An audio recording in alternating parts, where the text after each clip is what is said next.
Okay, so have a look around this M registration, so either 1994 or 1995. Land Rover Defender 90, 300 TDI, county hardtop. That's obviously been prepared for some green laning and off-roading and stuff. And I think that's what it is best at, to be honest.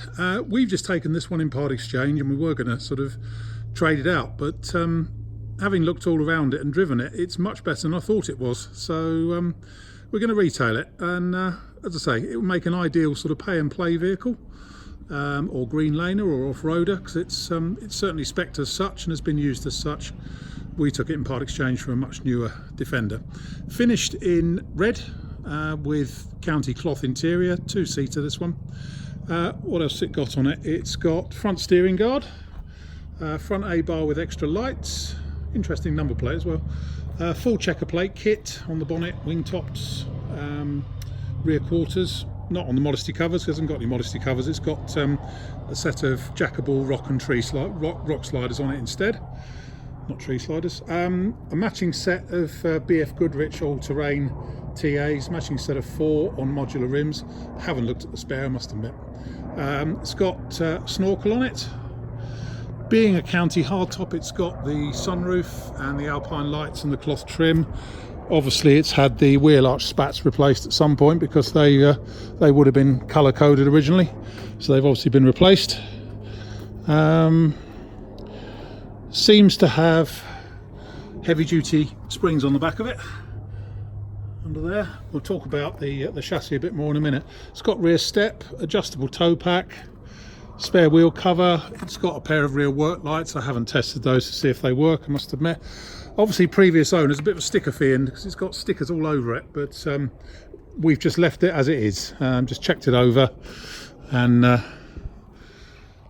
that's it basically. It's also got a sports steering wheel on it, and a halfway decent immobiliser on it, and a centre cubby box. It's got a stereo, but I can't work out how to turn it on, so as far as I'm concerned it hasn't got a stereo, if you know what I mean. Right, let's go around and pick out some good bits and bad bits. A few dinks and donks on it and battle scars. Paint seems to be generally largely original, perhaps with the exception of the rear door, which I think has probably been replaced, the tailgate. I'm not going to go over every mark. It is what it is. It's an older Defender. Oh, one thing I've just noticed, we just haven't taken the, because we did try and give it a liven the paint up a bit, because it was incredibly flat when it came in here, and I forgot to take that bit of masking off, so we'll do that now. With some success, I had to say, because it was absolutely pink when it came in. Yeah, so around the front end we've got a few marks. Biggest blemish is obviously this dent in the top of the offside front wing, running from there to there in the barrel side. Interesting dent actually, don't see many like that.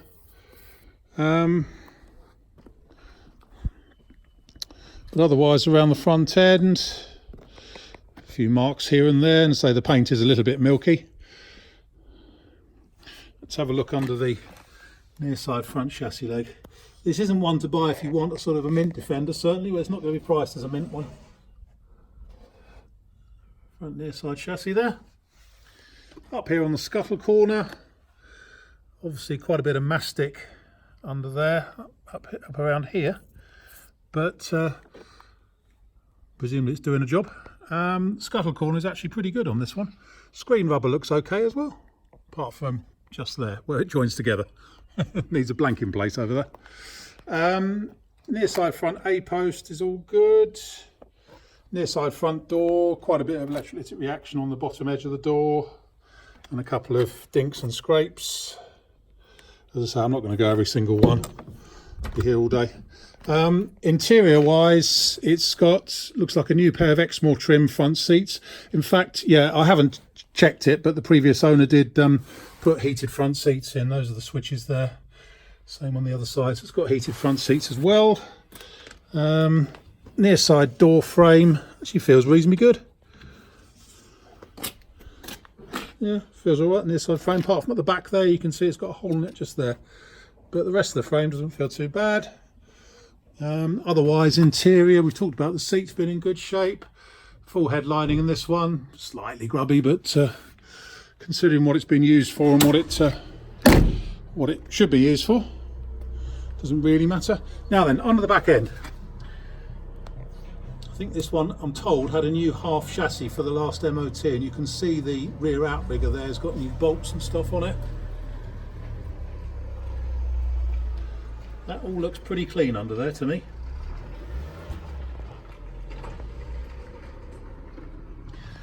Carrying on around the tail end, yeah, lots of electrolytic reaction and paint loss and stuff.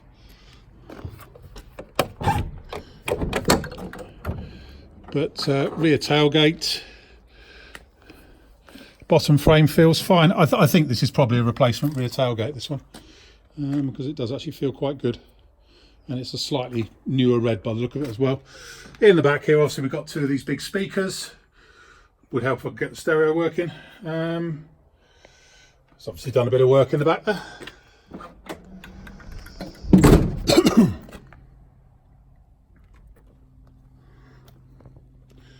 And looking down the offside, apart from that dent in the wing we've talked about. So there's bumps and scratches and dinks all over it. It is what it is. It's a Land Rover that does what it should do, or it's done what it should do. A couple of dinks in the barrel side. Let's go back to looking under here on this side.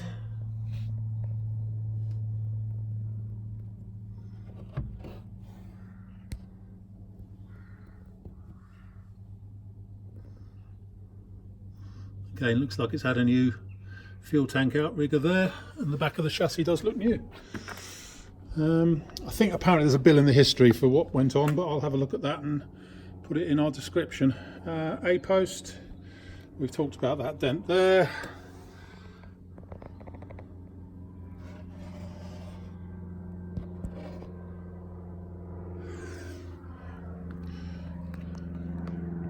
Scuttle corner. So, you know, we're getting close to the end now, but it's unpretentious. If you want a Defender to have a fair bit of fun with, then this may well be the one. Again, offside door corner. The corner edge has disappeared there, but it actually feels not as good as the near side door under here, but it is still relatively solid. Doors aren't about to fall off. And so you've got your sports steering wheel and stuff. Not much more I can say about it. Drives look really nice actually. So there we have it. My name is Simon. You can reach me in the office on 0118 907 1495, or you can go to our website, which is www.motodrome.com. End.